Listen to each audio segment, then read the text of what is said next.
Salut, c'est Marco de Top for Fun. On se retrouve aujourd'hui pour la vidéo de test du LG Elfino. Le LG Elfino, un mobile que j'ai déjà eu l'occasion de vous présenter en déballage récemment. Aujourd'hui, on est sur la vidéo de test. Une vidéo de test que j'ai voulu vous faire, que j'ai voulu vous proposer, tout simplement parce que le LG Elfino est un mobile qui est devenu très intéressant. Alors, il faut savoir qu'à la base, c'est un mobile entrée de gamme, déjà commercialisé depuis quelques petits mois tout de même. Et c'est un mobile qui est devenu extrêmement attractif par la baisse de son prix. On arrive aujourd'hui à le retrouver à moins de 100 € en grande surface. Je l'ai acheté tout simplement en grande surface, sans chercher longtemps, puisque voilà, il est disponible assez facilement. Moins de 100 € en grande surface, on n'est donc même pas sur un mobile entrée de gamme, on est même sur un mobile low cost. Moins cher que moins cher. Donc mobile low cost, de marque malgré tout, avec des spécifications qui sont relativement intéressantes pour un mobile de ce prix, de cette catégorie, que je vais détailler tout au long de cette vidéo, vous vous en doutez bien sûr. Et vous allez comprendre que finalement, eh bien, je vous donne tout de suite ma vision de ce mobile, j'embraye un petit peu sur la conclusion, je vous donne mon sentiment. Ce téléphone, au regard de son prix, est très intéressant. C'est un bon rapport qualité, performance-prix. Alors qualité, bien sûr, parce qu'on est sur un mobile de la marque LG, donc forcément, il y a de la qualité. Performance, parce que malgré tout, il y a des bons composants au niveau de son prix, au regard de son prix. Et puis, ben voilà, donc le mix fait un téléphone qui est intéressant. Et on en reparlera en conclusion. Est-ce que c'est un mobile qu'il faut acheter ou pas? Bon, ça, on en reparlera en conclusion. Mais a priori, vous l'avez, mon sentiment. Là, il est positif. Positif au bout de quelques jours d'utilisation. Je le trouve assez sympathique. Je le trouve même très sympathique au niveau de son prix, au regard de son prix. Allez, petit tour du propriétaire. C'est la première partie de cette vidéo. Donc, c'est l'esthétique. Donc, vous allez voir qu'on est en face d'un mobile LG. Ça ne trompe pas. Sur la face avant, un écran de 4,5 pouces, qui peut sembler petit désormais en 2015 lorsque l'on a cette abondance d'écran 5 pouces. On a une abondance d'écran 5 pouces, donc 4,5 pouces de nos jours, ça semble presque petit. Au-dessus, on a un écouteur, on a une caméra frontale dans le coin supérieur droit pour les selfies, une caméra qui est une caméra de 0,3 mégapixels, un peu faible, hein, c'est une caméra VGA. On a du capteur de proximité en dessous, dans la partie intégrée à l'écran, donc ce ne sont pas des touches sensitives, mais des touches tactiles, retour, accueil et multitâche. On a le marquage LG aussi, en bas de l'écran. Sur le côté gauche du mobile, rien. Sur le dessus du mobile, le jack 3.5, l'entrée micro secondaire, parce qu'il y a bien une entrée micro secondaire. Sur le côté droit du mobile, strictement rien. En dessous du mobile, on a le connecteur micro USB pour la charge et la synchro en filaire et l'entrée micro primaire. Donc bonne note, vous l'avez compris, on est sur un mobile low cost mais qui a pourtant deux entrées micro, ce qui est quand même mieux pour justement atténuer le parasite extérieur sonore, donc le bruit extérieur. Eh bien voilà, donc on a quelque chose qui est relativement rare à trouver sur un mobile low cost. Ces deux entrées micro, elles sont rares justement sur un mobile à moins de 100 €. À l'arrière du mobile, on retrouve ce qui fait le style LG finalement, qui est apparu avec le LG G2, le LG G3, le LG G4, donc qui sont des flagships, des mobiles haut de gamme, ultra haut de gamme, et qui a été dupliqué finalement sur la totalité des mobiles du catalogue LG. On retrouve le bouton de contrôle de volume plus, moins, avec à son centre, on retrouve le bouton on-off. Ça, c'est typique LG. C'est typique LG. Alors, il y a d'autres marques qui l'utilisent aussi. Hein. On a vu notamment Asus avec le Zenfone 2 qui a utilisé exactement ce genre de zone. Mais c'est la note de style qui est très forte chez LG et que je trouve très sympathique. Vous le savez, je suis utilisateur du LG G2 déjà depuis plusieurs mois à titre perso. Je trouve cette zone très confortable à l'utilisation. Alors, je dis à l'utilisation parce qu'en fait, au final, au démarrage, la première semaine d'utilisation de ce genre de mobile, votre index va souvent tomber sur le capteur photo. Donc, vous allez souvent vous tromper. 1, salir le capteur photo. 2, voilà, ne servir à rien, puisque appuyer là-dessus, ça sert à rien. Donc il y a une petite phase d'habitude qui va durer une semaine, et au bout d'une semaine, eh bien, vous aurez compris que votre index doit se positionner à ce niveau-là et non pas en haut. Bon, d'un autre côté, c'est un emplacement vraiment parfait au niveau de l'usage, dans le sens où vous n'avez pas à galérer avec une recherche du bouton de contrôle de volume plus moins ou on-off sur le côté gauche et sur le côté droit. Donc là, vous avez tout au niveau de l'index. Et c'est pas pour rien que LG a justement placé cette zone à l'arrière du mobile et qu'ils se sont rendus compte que c'était intéressant au niveau de l'ergonomie. Donc on a une bonne ergonomie, un bon placement des boutons. Donc au niveau de la zone arrière, donc comme je vous l'ai dit, il y a cette fameuse zone de contrôle de bouton physique plus moins volume, on-off, marquage LG, capteur photo 8 mégapixels, flash LED, autofocus sur le capteur photo, je reviendrai sur cette notion-là, la grille du haut-parleur. Alors le téléphone, hop, je vais l'éteindre pour juste le temps de retirer le cache batterie. Donc le cache batterie, on va le retirer par le connecteur micro USB, vous l'avez vu, c'est très simple. Bon, au moins on ne galère pas sur cet aspect-là. Le cache batterie, le voici.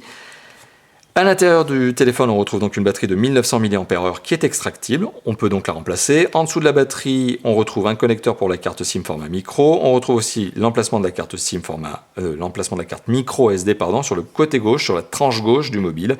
Elle ne peut pas être gérée à chaud, ou en tout cas c'est fortement déconseillé.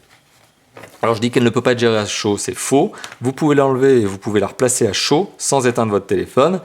Mais si vous l'enlevez, il faut déconnecter, il faut passer par le menu paramètres pour déconnecter la carte SIM, pour enlever sa gestion par le téléphone, pour être sûr de ne pas l'abîmer en la retirant. Voilà.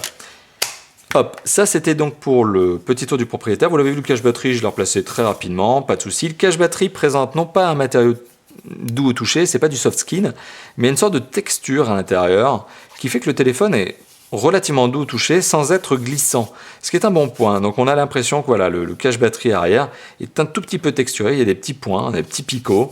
Alors c'est très doux au toucher, voilà, c'est pas désagréable à prendre en main et ça évite au téléphone d'être trop dérapant, ce qui est quand même une bonne note. Voilà, donc on a quand même de la recherche au niveau du design, bon point.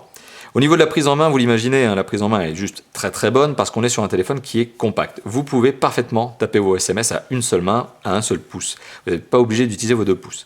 Donc bonne note. Alors, dimension compacte en raison d'un écran de 4,5 pouces, ce qui semble désormais en 2015 petit comme écran parce qu'on a, vous le savez, une abondance d'écrans 5 pouces et plus. Donc un écran 4,5 pouces de nos jours, ça semble presque petit, mais ça rend l'utilisation de ce téléphone plus confortable, en tout cas à une main.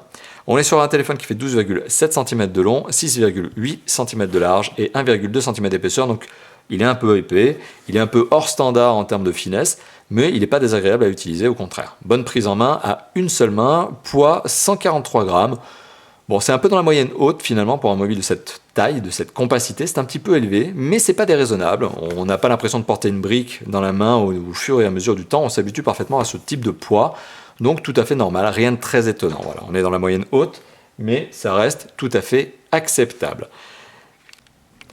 Alors justement, un écran de 4,5 pouces qui est devenu presque raisonnable de nos jours, écran de 4,5 pouces qui propose malgré tout une bonne qualité d'image, une image donc qui est proposée, j'y arrive, par un écran IPS. Donc 4,5 pouces, écran IPS malgré tout, ça reste une bonne technologie qui permet d'avoir des angles de vision acceptables. Alors là, on a l'impression que l'écran décroche, il décroche, effectivement, il faut être raisonnable, réaliste, mais on a malgré tout des bons angles, en tout cas acceptable angle de vision. Au niveau de la luminosité, on peut avoir une très bonne luminosité. Pour les besoins de cette vidéo, je l'ai mise à 100% pour contrebalancer, pour compenser la lumière des parapluies photo qui sont placés dessus. Malgré tout, on reste donc sur une luminosité tout à fait acceptable, même en 50%. C'est une bonne luminosité. Au niveau de la gestion des couleurs, rien à redire dessus. Bien sûr, on est sur un écran IPS, j'insiste bien là-dessus, donc on n'est pas sur du Super AMOLED. Les noirs manquent peut-être de profondeur si vous êtes un connaisseur de Super AMOLED. Malgré tout, au global, ça reste une très bonne qualité d'image, comme je vais vous le montrer d'ici quelques instants avec une petite vidéo, hop, en espérant justement que ma connexion Wi-Fi ne soit pas trop en galère ce soir, sachant que je suis en train tout simplement d'uploader des vidéos. Allez, on y va, on va espérer que ça se passe bien. Voilà, et pour le moment, ça a l'air de se passer bien.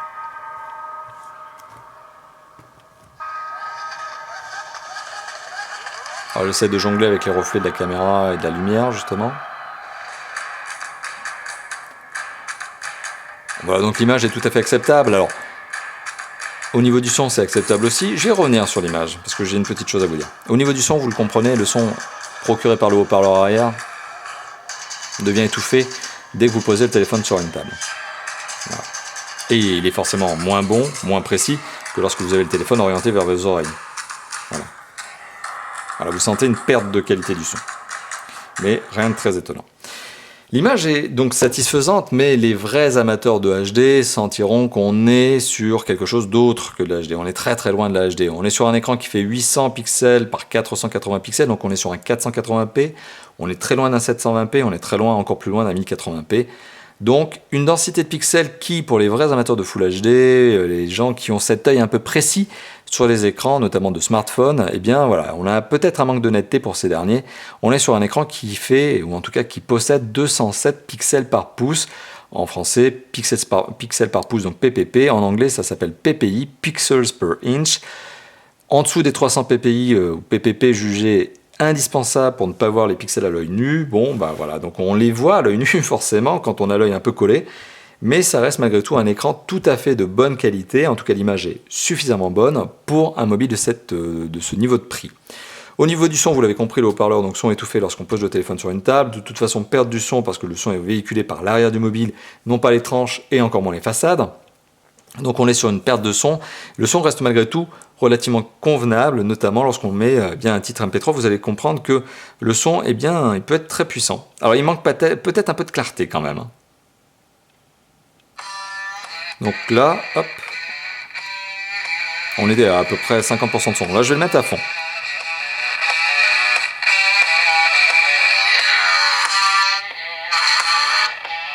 Donc vous l'avez compris, le son peut être puissant, mais si vous le mettez à fond, il va manquer de clarté. Donc puissant certes d'un côté, mais manque de clarté parce qu'on a du mal à distinguer les aigus, les moyennes et les basses. C'est comme ça. Bon, c'est pas très choquant en soi. Après, d'un autre côté, je suis pas sûr que vous écoutiez votre musique de cette manière-là. Je pense que pour écouter de la musique, soit vous mettez un jack 3.5, donc un kit piéton, soit vous utilisez une enceinte Bluetooth Nomad, par exemple, comme j'ai déjà eu l'occasion de vous les présenter à de nombreuses reprises. Voilà, donc ça c'était pour la notion d'image et de son qui reste malgré tout acceptable. Au niveau des performances, alors pour valoriser les performances d'un mobile, vous le savez, j'utilise plusieurs applications, notamment Antutu, ici dans sa version 5.7.1, si mes souvenirs sont bons. Alors Antutu, pour peu qu'il démarre correctement, donc on va voir ça, me donne un score de 17 000, hop, ça clignote un peu, mais c'est pas très grave, 17 200 points. Donc on arrondit de 17 204 points, bon on arrondit à 17 200 points, ce qui est un score, clairement, score de low cost. Un entrée de gamme, aujourd'hui, on arrive à en retrouver à 20 000 points. En dessous, on est clairement dans le registre du low cost. Ça ne trompe pas, on est sur un score de low cost. Par contre, je le rappelle, 17 000 points, c'est plus que ce que n'avait obtenu le Nexus 4 il y a 2 ans, un peu plus de 2 ans, lorsqu'il a été commercialisé. Le Nexus 4 était aux alentours de 15 à 16 000 points. Donc, on est sur un mobile qui, sur le papier, possède de belles performances. Et il a des belles performances. D'autant que lorsque l'on lance un petit test Epic Citadel, alors là je ne vais pas le lancer en entier parce que ça va être trop long, lorsqu'on lance un petit test Epic Citadel, eh bien on se rend compte que finalement en mode ultra haute qualité, donc 480p, il faut rester raisonnable quand même, mais ultra haute qualité pour ce mobile, on a quand même un affichage de 45 images par seconde en moyenne. Ce qui est tout à fait satisfaisant. On a donc une image fluide, une image de qualité correcte, mais surtout elle est fluide. Voilà, donc on ne sent pas de saccade, on ne sent pas que ça rame. C'est un mobile qui a des composants adaptés. Alors ce ne sont pas des composants qui sont les derniers composants à la mode, hein, c'est pas la fête non plus. Je vais vous les détailler, mais on est sur quelque chose qui reste acceptable. Là, vous voyez le score en FPS, il oscille entre 30, maintenant il est aussi entre 30 et 40, maintenant c'est 40 et 50. Donc on obtient un score moyen de 45 à la fin de cette séquence de test Epic Citadel. Bon, comme je vous l'ai dit, je ne vais pas le laisser en entier, mais ça vous donne une idée des performances, notamment en jeu 3D, avec de la texture, des environnements complexes, etc. Donc vous voyez, c'est plutôt beau. Fluide et plutôt beau. Voilà, donc ça c'était pour le test Epic Citadel. Tout à fait satisfaisant. Alors les composants, justement, je vous les ai évoqués, mais on va les détailler. Alors les composants qui sont installés dans ce mobile. On a un processeur 4 cœurs 1,2 GHz. Sur le papier, c'est pas trop mal. Alors c'est un Qualcomm Snapdragon 200, c'est pas non plus la bête de course ultime, mais c'est logique, on est sur un mobile low cost. Bon point, sur un mobile low cost, on a quand même 1 Go de RAM, ce qui est quand même très appréciable sur un mobile low cost. On sent qu'aujourd'hui, en 2015, voilà, on a quand même cette capacité supplémentaire. On a des composants supplémentaires ou de meilleure qualité ou plus volumineux. Donc 1 Go de RAM, alors qu'il y a encore un an, sur un low cost, on aurait trouvé 512 MO. C'est pas mal parce que ça vous permet de gérer le multitâche de bonne manière sur ce téléphone. C'est fluide. Sachant que le système d'exploitation avec le surcouche en pique déjà en général 400, voilà, là vous avez un téléphone qui a de la vraie fluidité d'usage. Processeur graphique, un Adreno 305 qui va de pair avec le Qualcomm Snapdragon 200 que je vous ai montré tout à l'heure, ou en tout cas que je vous ai évoqué. Tout à fait logique. Alors, au niveau des performances, on est sur quelque chose de bon. Là, c'est un bon point. Bon point pour un téléphone de ce prix-là. Au niveau de la mémoire de stockage interne, c'est là où ça pêche un peu, puisque finalement, la mémoire de stockage interne est sans doute le point faible de ce mobile. On est sur une mémoire de stockage interne un peu faible.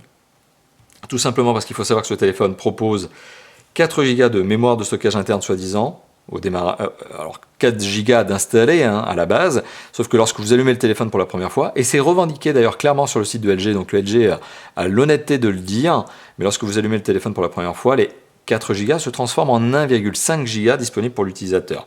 Ce qui fait qu'au final, voilà, vous en avez quand même moins. Alors on va essayer de retrouver justement le gestionnaire de mémoire, alors stockage, voilà. 4 Go, c'est ce qui est revendiqué par le constructeur donc au démarrage, enfin à l'installation du téléphone. Au démarrage, finalement, vous n'en avez plus que 1,5, sachant que, et c'est le point que je voulais vous montrer, le système data, comme d'habitude, pompe énormément de capacité, 2,31 Go. Donc c'est le système data, c'est quoi? C'est le système d'exploitation, c'est toutes les applications, c'est tout le reste qui est installé de base dans le mobile, que vous ne pouvez pas modifier. 2,31. Alors, tout ça m'amène quand même au point où, justement, eh bien, c'est le point faible, hein, cette mémoire, c'est le point faible. Alors, qu'est-ce que je veux vous dire par là? C'est que les 1,5 Go, vous aurez vite fait, vraiment vite fait de les charger, vous aurez vite fait de les consommer, et lorsque vous voulez installer une carte micro SD, ben cette micro SD, malheureusement pour vous, en tout cas, ça n'a pas marché pour moi, j'ai fait tout ce que je pouvais, j'ai essayé, mais la carte micro SD ne prend pas les applications et les jeux. C'est-à-dire que vous allez saturer très rapidement la mémoire interne de ce mobile, sans avoir la possibilité d'installer sur une micro SD supplémentaire des jeux et des applications. Ce qui fait que ce mobile, de base, alors si vous voulez ajouter des MP3 et des films, forcément, je vous conseille de les mettre sur une micro SD. Si vous voulez prendre des photos, des vidéos, je vous conseille de les mettre sur votre micro SD, ça vous pouvez. Mais si vous voulez installer des jeux et des applications, ben là, vous êtes obligé de faire du tri, vous êtes obligé de faire du choix, parce que vous ne pouvez pas vous lâcher. Surtout qu'en plus, même si ce téléphone est suffisamment performant pour faire tourner des gros jeux 3D, eh bien dans la réalité, l'espace de stockage disponible, il est trop faible pour vous permettre d'en installer beaucoup. En tout cas, sachant que par exemple, un petit Asphalt 8, ça prend déjà 1 giga d'espace de stockage, vous avez compris que vous en installez qu'un des gros jeux 3D. Et encore, c'est si vous n'êtes pas gourmand à côté avec des applications. Donc le point faible de ce téléphone, c'est quand même la mémoire de stockage interne, malheureusement beaucoup trop faible, et l'impossibilité d'installer les applications et les jeux sur la micro SD, ce qui est bien dommage. Voilà, donc ça c'était pour la partie performance. Donc il est temps de passer à la partie connectivité. Alors mobile low cost oblige, forcément pas de 4G, inutile d'en espérer. Par contre on a quand même de la 3G, ce qui est déjà pas mal, ce qui est un petit peu le minimum aujourd'hui en 2015 pour un smartphone. On a de la 3G et on a de la 3G en HSPA+. Donc c'est pas, voilà, c'est une bonne 3G. Rien à redire là-dessus, pas de 4G, mais de la bonne 3G. À côté de ça, on est sur un GSM quadriband, donc vous pouvez l'amener avec vous partout dans le monde pour émettre et recevoir vos appels. Vous avez bien sûr, je vous l'ai montré, du micro USB, du jack 3.5 sur le dessus, de la micro SD jusqu'à 32 Go de mémoire supplémentaire maximum, pas 64, en tout cas le constructeur revendique que ce téléphone ne peut aller que jusqu'à 32. Après, si vous avez des 64, vous pouvez tester, des fois ça passe. Mais en tout cas, elles n'ont pas été validées, elles n'ont pas été testées par le constructeur. Donc 32 c'est sûr, au-dessus, bon, il faut le faire, il faut le tester. Au niveau de la connectivité, même si on n'a pas de 4G, ce qui est impressionnant, c'est qu'on a quand même du NFC. Ce qui n'est pas rien. Donc on a quand même une norme de connectivité qui est un petit peu encore celle des moyens de gamme, haut de gamme, ce qui est encore rare à trouver sur du entrée de gamme et du low cost. Donc chez LG, par contre, le NFC est devenu très standardisé. Donc on a du NFC, bon point. On a quoi d'autre? Eh bien, on a aussi de la radio FM, comme toujours chez LG. On a une radio FM. Alors par contre, pour utiliser la radio FM, c'est écrit dessus, vous êtes obligé de brancher un kit piéton en jack 3.5, ou des écouteurs, ou quoi que ce soit en jack 3.5, en guise d'antenne. Donc voilà, au niveau de la connectivité, on est quand même pas mal. Même s'il y a la 4G qui est manquante, je le rappelle, on est sur un mobile à moins de 100 €, eh bien on est pas mal. On est quand même sur de la bonne norme et de la bonne accroche. AGPS, j'ai oublié de vous le préciser, GLONASS, etc., etc. Donc vraiment, tout est là, si ce n'est la 4G. Alors, quand je parle de connectivité, je parle aussi de DAS. Le DAS, c'est le débit d'absorption spécifique. C'est ce qui permet de valoriser la capacité qu'a un téléphone à émettre peu ou beaucoup d'ondes. Plus le score est élevé, plus il est potentiellement dangereux pour la santé. Moins le score est élevé, plus il est moins dangereux, on va dire, pour la santé. Le DAS est une étude scientifique réalisée par des organismes indépendants. En tout cas, la certification DAS est réalisée par des organismes indépendants. Le DAS est né justement du principe de précaution de l'Union européenne concernant justement la capacité d'émission d'ondes des smartphones. Aujourd'hui, on n'a pas suffisamment de recul pour dire que c'est dangereux pour la santé, mais il y a le principe de précaution. Vous le savez, je suis très vigilant sur le DAS. Et d'ailleurs, j'achète jamais de téléphone qui soit... Alors, le DAS maximum en Europe, c'est 2 watts par kilo. Personnellement, j'achète jamais des mobiles qui sont au-dessus d'1 watt par kilo. Je les utilise jamais à titre perso d'ailleurs. Et ici, on est sur un DAS qui est de 0,846. Alors, c'est en dessous de ma propre barrière, c'est largement en dessous de la norme légale. C'est quand même clairement dans le haut du panier en 2015, parce que dans le haut du panier en 2015, voilà, les mobiles sont plutôt aux alentours de 0,8, 0,9, 1, quand ils sont vraiment dans le haut. Quand on est sur du haut de gamme, ultra haut de gamme, on est plutôt entre 0,2, 0,3, voire même un peu moins de 0,2 des fois. Bon, voilà, vous l'avez compris, on est donc sur finalement un mobile qui a un DAS tout à fait normal, acceptable, mais dans la moyenne haute en 2015. Mais c'est pas une catastrophe finalement, c'est vraiment pas une catastrophe, on est dans la bonne norme. Au niveau du système d'exploitation, donc il est temps de passer maintenant au système d'exploitation. Les amateurs avisés auront reconnu Android. Ça ne trompe pas, on est sur du Android, on a de l'application Android. Petite application, petite parenthèse, pardon, donc on a du Chrome, du Gmail, du Google+, etc. Tout ça est installé par défaut. Les seules applications que j'ai installées moi-même en plus sur ce mobile, comme vous allez le voir, sont les 4 qui sont en haut. Il y a Antutu, Epic Citadel, VLC, Asphalt, Overdrive. Ce sont les 4 applications que j'ai installées de plus.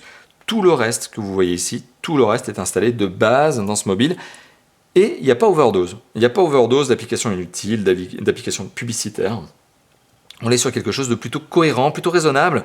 On sent que le constructeur sur ce LG Elfino s'est pas lâché et n'a pas blindé le truc d'applications publicitaires promotionnelles, sponsorisées, etc.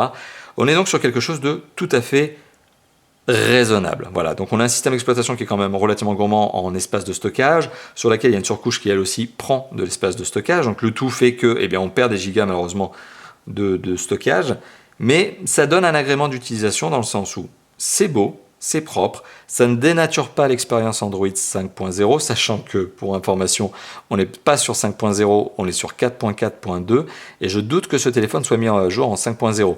Mais la surcouche LG qui s'appelle LG UI 3, ici, donc c'est la version 3 de la User Interface de LG. Précédemment, anciennement, on aurait appelé ça Optimus, mais là, ici, c'est bien l'User Interface de LG, version 3, donc permet d'avoir une expérience qui est très proche finalement du material design de l'Android 5.0 Lollipop, tout en restant ici sur un kit 4.4.2. Après, la différence entre la 4.4 et la 5.0 en Android ne se sent pas du tout ici. Il n'y a rien, voilà, il n'y a pas de différence. Donc finalement, dites-vous que vous êtes sur un système d'exploitation parfaitement cohérent, à jour, performant, rien à redire dessus. Alors, qu'est-ce qu'a fait LG sur ce système d'exploitation? Eh bien, pas grand-chose, si ce n'est au niveau du design. Donc il y a du design agréable, sympathique. On a une petite application supplémentaire que j'apprécie énormément chez LG qui s'appelle Quick Memo Plus, qui vous permet de prendre des notes à la volée, qui permet de prendre des photos, de prendre des notes sur les photos, etc. Bon, très sympa. Si on prend une petite note supplémentaire, vous allez voir que l'écriture, justement, est très agréable, dans le sens où vous n'avez pas besoin de prendre un S Pen, comme chez Samsung par exemple, pour avoir une vraie finesse d'écriture. Vous prenez votre doigt et vous allez sentir un vrai confort. Il y a une vraie reconnaissance de ce que vous êtes en train de taper. En tout cas, pardon, ce que vous êtes en train de saisir. Et vous l'avez vu, là, je suis en écriture manuscrite. Donc, c'est très très propre. Après, si vous le faites au stylet, ça sera peut-être encore un peu plus précis. Mais déjà, ça valide le fait que le tactile est quand même bon. On est sur un vrai tactile multitouche qui marche très très bien. Et en prime, on a cette application Quick Memo que j'apprécie beaucoup, comme vous venez de le voir, qui permet de prendre des notes manuscrites ou taper au clavier de bonne manière. C'est précis, ça marche très bien. Voilà, mais c'est une application, vous avez vu, vous n'avez pas une abondance quand même. Qu'est-ce que l'on a d'autre? On a le Smart Cleaning, qui permet de libérer de l'espace disponible. Alors ça permet notamment de libérer les fichiers temporaires, pas mal. C'est une application qui est absente sur certains autres LG, ce qui est dommage. Mais là, ici, elle est présente. Ça vous permet de libérer donc, le système d'exploitation des fichiers temporaires inutiles. Et puis voilà, donc déjà bon point. On va détailler un petit peu, on va rebrosser un petit peu ce qu'il y a. Donc qu'est-ce qu'il y a d'original ici? Étui Quick Circle. Bon, si vous avez un étui Quick Circle, vous pouvez utiliser le téléphone fenêtre abattue. Ça vous permet d'avoir un peu d'informations synthétiques. Bon, là c'est dans ce général. Qu'est-ce que l'on a d'autre? Touches tactiles, vous pouvez modifier le design des touches tactiles qui sont ici en dessous. Ok. L'écran de déverrouillage, vous avez la possibilité de le faire avec la fonction Knock Code qui consiste à avoir 4 zones au niveau de l'écran et à faire une combinaison des 4 zones écran éteint pour déverrouiller et allumer le téléphone. Bonne note. Autre parenthèse, d'ailleurs, vous pouvez déverrouiller le téléphone comme les autres LG avec le double knock, le knock-knock. Vous l'avez vu, double tap, je déverrouille le téléphone. Enfin, en tout cas, je l'allume. Qu'est-ce que vous avez d'autre qui est intéressant à souligner? Bon, des petits effets visuels quand vous éteignez l'écran, justement, une sorte de petit effet supplémentaire quand l'écran s'éteint. Ok, qu'est-ce que l'on a d'autre? Je détaille un petit peu, je reprends un petit peu ce que l'on a de plus. Voilà, bon, grosso modo, c'est un petit peu ce que l'on a. Voilà, au niveau donc de la surcouche LG. Vous l'avez vu, c'est pas une abondance d'effets spéciaux, mais c'est très propre, c'est très quali. Voilà, je trouve ça très clean, agréable à utiliser. Voilà, très agréable à utiliser. Cette surcouche donc qui est apparue de mémoire avec le LG G3. Bon point donc au niveau de la surcouche. Qu'est-ce que j'aurais pu oublier au niveau du système d'exploitation? Pas grand chose, je ne crois pas. Je regarde, ah si, le clavier. Si, le clavier mérite que l'on s'y attarde. Parce que le clavier LG, eh bien il est redimensionnable, il est customisable. Alors on va voir si je peux retrouver justement le clavier. C'est langue et saisie, voilà, on y va. Clavier LG, on va le customiser un peu. Hauteur et disposition du clavier. Allez, hauteur du clavier. Alors vous pouvez changer le thème, vous pouvez également changer la hauteur du clavier, voyez, pour rendre les touches plus ou moins grandes. Donc c'est vraiment à votre convenance. Si vous avez envie d'avoir une zone de saisie justement très importante pour votre pouce, avec une zone justement de lecture très petite finalement, ben voilà, vous avez cette possibilité-là. À vous de choisir. Donc ça, c'est typiquement LG. Alors je ne dis pas qu'il n'y a que LG qui fait ça, mais en tout cas c'est né justement et ça apparaît et c'est présent dans cette surcouche qui est la LG UI 3.0. Voilà, donc bon système d'exploitation, surcouché de bonne manière, non pas avec trop d'effets spéciaux, mais tout à fait ce qu'il faut. Il en faut pas plus pour rendre l'usage agréable. Alors justement, je parle de l'usage. Donc, bien sûr, vous vous en doutez, c'est un téléphone qui est capable de répondre à tous les usages, à tout ce que l'on attend d'un téléphone moderne. Donc, il peut aller sur Internet, il peut lire des emails, il peut envoyer des SMS, il peut appeler, il fait tout ce que fait un smartphone de nos jours, lire des MP3, lire des vidéos. Alors, forcément, si vous lisez des vidéos, ça peut être un fichier 1080p, mais l'écran étant un 480p, vous ne profiterez que de la 480p. Vous avez donc ici tout ce qui est offert par un smartphone moderne, donc il est capable de faire tout ce qu'on lui demande. Il y a cette fameuse faiblesse des jeux 3D qui n'est pas liée aux performances du mobile, mais liée justement à la mémoire de stockage, mais vous pouvez quand même jouer à des jeux 3D. Alors, qu'est-ce qu'il faut dire maintenant? Eh bien, on va parler notamment, du capteur photo et de l'autonomie. Alors, l'autonomie, je vais la détailler très rapidement, enfin, en tout cas, je vais passer très rapidement dessus, puisque 1 heure de vidéo avec ce téléphone, c'est à peu près 15% de batterie consommée. Ce téléphone est peu énergivore en raison d'un écran qui ne l'est pas, en raison justement des performances plutôt raisonnables et modérées de ce téléphone, ce qui fait qu'on est sur un téléphone qui tient parfaitement, presque 2 journées avant d'être chargé, en fonction de votre utilisation, bien sûr. Si vous êtes un accro du SMS, vous allez laisser l'écran allumé tout le temps. Si vous regardez beaucoup de vidéos ou si vous jouez beaucoup, et encore, jouer beaucoup avec ce téléphone, vous l'avez compris. Mais voilà, si vous êtes tout le temps arrivé sur votre téléphone, que vous passez 4 à 5 heures par jour, c'est sûr que le téléphone va passer une journée et au mieux. Par contre, si vous avez une utilisation plutôt raisonnable, c'est-à-dire une demi-heure d'appel et de SMS, une demi-heure de lecture d'email et de page web, une demi-heure de jeu, etc., donc que vous arrivez à peu près à 2 heures, 2 heures et demie d'utilisation en une journée, c'est un téléphone qui tiendra parfaitement 2 jours. Donc 15% de batterie consommée pour 1 heure de vidéo. Une bonne autonomie. Une bonne autonomie sur un téléphone de cette catégorie-là, normal, parce qu'il n'est pas énergivore. Il est tout à fait bon. Voilà, il est tout à fait bon parce que petit écran, petite performance qui permet au téléphone d'être doté d'une bonne autonomie. Sauf si vous laissez toutes les connectivités allumées. Là, auquel cas, si vous laissez la NFC allumée tout le temps, le Bluetooth, etc., voilà. Mais est-ce que vous le faites? Est-ce que vous laissez tout le temps les connectivités, toutes les connectivités Wi-Fi, 3G, je veux bien, mais le reste allumé tout le temps? Bon, à vous de le mettre dans les commentaires d'ailleurs. Dites-moi ce que vous en pensez. Dites-moi ce que vous pensez de ce que je viens de vous dire. Est-ce que vous laissez le NFC, le Bluetooth, etc., tout allumé tout le temps? Ou est-ce que vous avez une utilisation plus raisonnable, notamment au niveau des connectivités? Alors au niveau du capteur photo, alors petite parenthèse, vous retrouverez un échantillon photo pris avec ce téléphone sur le site de Top 4 Phone. Sur l'article de test, forcément, de ce téléphone, le LG Elfino, il n'y a pas que la vidéo, il y a aussi un article. Et bien sur l'article, vous retrouverez un échantillon photo donc pris avec ce téléphone. Alors, l'autofocus est efficace, se positionne bien. C'est un autofocus multizone, donc précis. Il prend bien la photo est efficace à prendre, elle est rapide à prendre. Et je vais même vous dire un truc, alors capteur 8 mégapixels en dorsale. Capteur 8 mégapixels en dorsale qui prend des bonnes photos, accompagné d'un bon autofocus, accompagné d'un flash LED efficace, mais bon, après le flash LED en capteur photo, bon, je sais pas si beaucoup de gens l'utilisent, mais en général, ça a tendance à très très vite cramer les photos.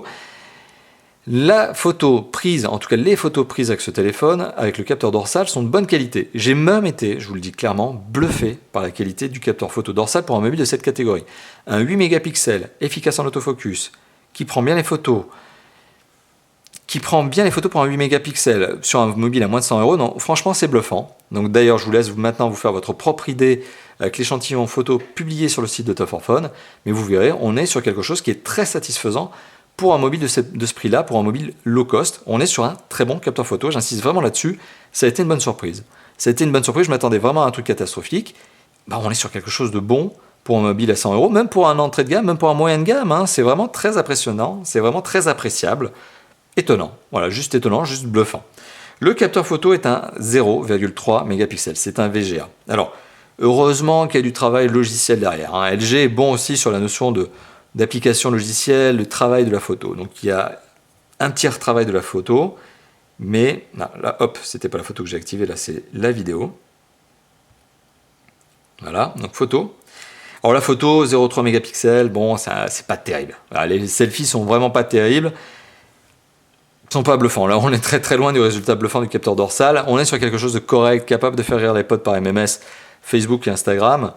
Snapchat, ce que vous voulez, mais c'est pas de la super photo. Le selfie que vous arriverez à prendre avec le capteur photo frontal, il est là pour faire rigoler, mais il est vraiment pas là pour être sauvegardé. Voilà, c'est pas aussi agréable, c'est pas aussi efficace que le 8 mégapixels à l'arrière. C'est pas aussi intéressant, et ça c'est sûr, ça bien sûr, ça va de soi, je suis en train d'enfoncer une porte ouverte.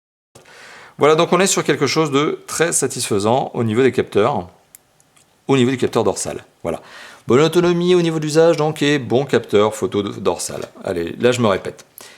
Donc ça c'était pour parler de l'usage. Maintenant il est temps de parler il est temps de faire la conclusion de cette vidéo, décidément, et de vous dire ce que j'en pense. Donc vous l'avez compris, je vous l'ai déjà dit en début de vidéo, est-ce que c'est un bon mobile ou pas? Oui, c'est un bon mobile, ça vous l'avez compris tout au long de cette vidéo. Je suis même très étonné par la qualité de ce mobile pour le prix auquel il est vendu. C'est vraiment du bon LG low cost, un mobile pas cher, qui est bien fait, qui est bien construit, avec un design agréable, avec une prise en main très sympathique, avec cette zone de contrôle arrière très sympa. Voilà. Au niveau des performances, on est sur quelque chose de tout à fait normal pour un mobile de cette catégorie-là. Il tourne bien. Seul point faible, gros point faible d'ailleurs, c'est le point faible de ce mobile, c'est la mémoire de stockage interne, l'impossibilité aussi de déplacer les applications et les jeux sur la micro SD. Grossière erreur qui vient pénaliser au final l'utilisation parce que vous ne pourrez pas mettre des jeux 3D à foison sur ce téléphone alors que théoriquement il est capable de les faire tourner. La connectivité, on n'a pas de 4G mais on a tout le reste. On a même du NFC, ce qui est assez étonnant pour un mobile low cost. On est sur du plutôt bon au regard du prix du téléphone. Au niveau donc de la connectivité, c'est plutôt sympathique. On a la radio FM, je le rappelle aussi. Au niveau du système d'exploitation, bon, eh bien, on est sur un Android. Alors, on n'est pas sur la version 5.0, mais au final, l'expérience est tout à fait satisfaisante grâce à la surcouche. On s'en rend même pas compte. Au niveau de l'usage, j'ai été bluffé par le capteur photo. Ça, j'ai bien insisté là-dessus pendant plusieurs minutes. Et donc, qu'est-ce qu'il en arrive? Qu'est-ce qu'il en résulte? Est-ce que c'est un mobile que je vous recommande ou pas à l'achat? Bah, clairement, je vous le recommande à l'achat si vous avez un budget très limité. Alors, si vous pouvez vous faire plaisir, si vous avez 200 € en budget, voire même 300, bah, vous avez d'autres mobiles, y compris chez LG, mais chez d'autres constructeurs, vous avez d'autres mobiles sur le marché qui sont plus intéressants, qui vous donneront plus de satisfaction encore, notamment sur la mémoire de stockage interne.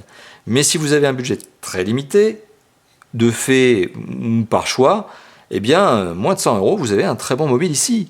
C'est une très bonne surprise. Le LG Elfino est une très très bonne surprise. Je ne m'attendais pas à ce niveau de satisfaction pour un mobile vendu à moins de 100 € en juillet 2015. C'est vraiment une très très bonne surprise. Voilà, donc on n'est pas sur le mobile le plus bluffant sur le marché actuellement, c'est sûr. Il y a des très hauts de gamme, y compris chez LG, le LG G4. Ça, c'est du wow effect. Ici, on est sur un choix raisonnable, mais c'est un mobile qui en donne pour son argent, sur lequel finalement il n'y a qu'un vrai point faible, sur lequel je n'ai vraiment trouvé qu'un seul point sur lequel j'étais vraiment pas satisfait. Pour tout le reste, on est sur du très très bon. Voilà, merci d'avoir visionné cette vidéo. N'hésitez pas à commenter la vidéo. Lâchez-vous dans les commentaires, dites-nous ce que vous pensez du mobile. Dites-nous ce que vous pensez de ce fameux LG Elfino, de la gamme LG d'ailleurs notamment, et notamment pourquoi pas, qu'est-ce que vous pensez de cette zone de contrôle arrière? Est-ce que ça vous plaît ça? Moi personnellement je suis très fan, à vous de me dire dans les commentaires ce que vous en pensez. Voilà, n'hésitez pas à vous lâcher dans les commentaires de la vidéo sur YouTube, n'hésitez pas aussi à vous lâcher dans les commentaires de l'article sur le site de Top 4 Phone. Donc je le rappelle, un échantillon photo est publié sur l'article de test sur le site de Top 4 Phone. Vous pouvez aussi nous retrouver sur le forum de Top 4 Phone pour poser vos questions. Quel téléphone choisir? C'est sur le forum qu'il faut poser ce genre de questions.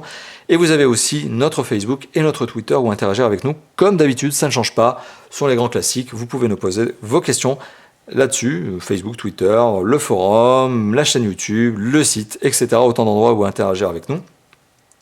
Enfin voilà, je n'ai plus qu'une seule chose à dire, c'est merci d'avoir visionné cette vidéo, qui n'est pas, ma foi, trop longue, qui est adaptée pour ce mobile. Il y avait des choses à dire, tout de même si c'est un low cost, il y avait des choses à dire. Et je vous dis à très bientôt maintenant, pour d'autres vidéos de présentation, de déballage et aussi de tests, forcément, comme d'habitude chez Top 4 Phone. Allez, à bientôt. Ciao, ciao.